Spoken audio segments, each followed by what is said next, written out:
Hi and welcome to another devotional thought on the book of Acts. Today we're thinking about the events of chapter 10. But first, a quick overview of what's just happened before. Peter has healed a paralytic man in Lydda, and then in nearby Joppa he raises a woman called Dorcas back to life. Both these miracles resulted in many people believing in the Lord, and Peter stays on in Joppa with Simon the tanner. Then in chapter 10, the focus changes to a Gentile named Cornelius. The story unfolds as God is at work in the lives of both Cornelius and Peter, two different men in two different places, a Gentile and a Jew. We notice how God prepares both men, Cornelius the convert and Peter the preacher. Both receive a vision and both respond with obedience, and as a result, a milestone in the history of the church is reached. So let's check out Cornelius first. He lives in Caesarea. He's a centurion. That means he's in the Roman army and he's in charge of 100 soldiers.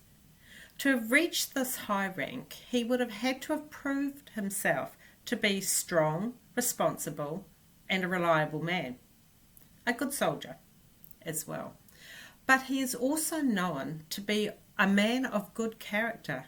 He's greatly respected, not just by the Romans, but by the Jewish people as well. We read that he and all his family were God-fearing. He gave generously to those in need and prayed to God regularly. And it was during one of these prayer times that Cornelius had his vision from God. He saw an angel. The angel reassures Cornelius that God has heard his prayers and has noticed his good works. He then gives Cornelius instructions to send men to get Peter. You see, God knew Cornelius' heart. He knew that he worshipped him to the best of his knowledge, but for true salvation to occur, he needed a correct understanding of the gospel of Jesus Christ. So in response to Cornelius' prayer and his seeking heart, God prepares him for what is next. Cornelius obeys the angel and sends men to fetch Peter. Meanwhile, God is preparing Peter. Now normally, strict Jews would have nothing at all to do with Gentiles, but our first clue that the walls of lifelong prejudice are beginning to crumble is when we read that Peter stayed for some time in Joppa with Simon the tanner.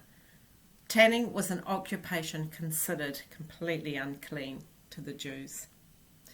Peter is up on the roof praying. He becomes hungry and God shows him a vision of a sheet with animals and birds on.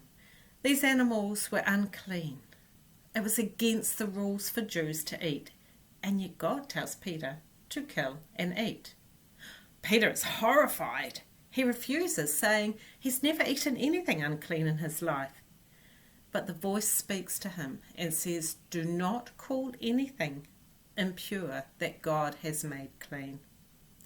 3 times this happens. Perhaps as a sign that this is important and Peter should take note. God is showing Peter that the Old Testament rules of unclean animals were no longer binding. But there was an even greater lesson in that. So as Peter is wondering what all this could mean, the Holy Spirit tells him that there are men looking for him that have been sent by God.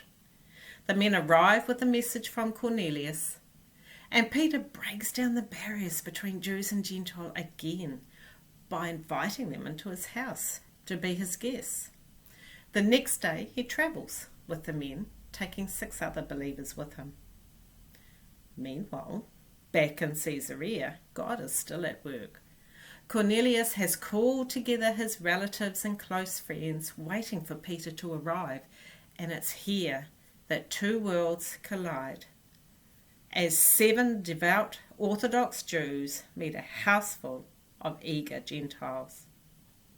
You see, God had used the vision to prepare Peter for this meeting. No person should be considered unclean on the basis of their background or race. Of course, no one else had seen that vision, so Peter tells them the gospel was for everyone, and then asks Cornelius why he had sent for him. Cornelius gives the account of his vision, the visit from the angel, and finishes by saying, "Now we are all here in the presence of God to listen to everything the Lord has commanded you to tell us." Peter shares the good news. Anyone and everyone who believes in Jesus receives forgiveness in his name. When Cornelius hears this, he eagerly responds, and before Peter has even finished speaking, the Holy Spirit comes upon them. The witnesses are astonished that the gift of the Holy Spirit is being poured out, even on Gentiles. And Peter says the words God had prepared for him to say, "Can anyone keep these people from being baptized with water? They have received the Holy Spirit just as we have."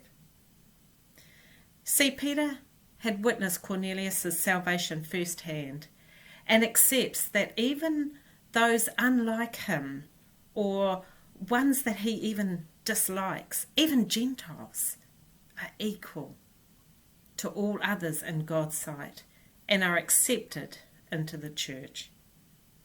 It's a very exciting yet challenging passage as we look at the involvement of both God and man. First, we must acknowledge that God spoke clearly to both Peter and Cornelius. But when was it? It was when they were praying. They made time and space to hear God's voice. And second, we can't help but be impressed at the obedience of both Peter and Cornelius, however uncomfortable it may have been for them. The first challenge for us is how much time and space do we make for God to speak into our lives? Do we even expect to hear his voice? And the second challenge, of course, is how willing are we to be obedient to God and to be used by him to step outside our comfort zones, break down those walls that come between us and others for the sake of the gospel. If we are open to God's voice and willing to obey, we can take encouragement from this passage that God will prepare us for the tasks he wants us to do. Blessings to you all. Enjoy the rest of your week.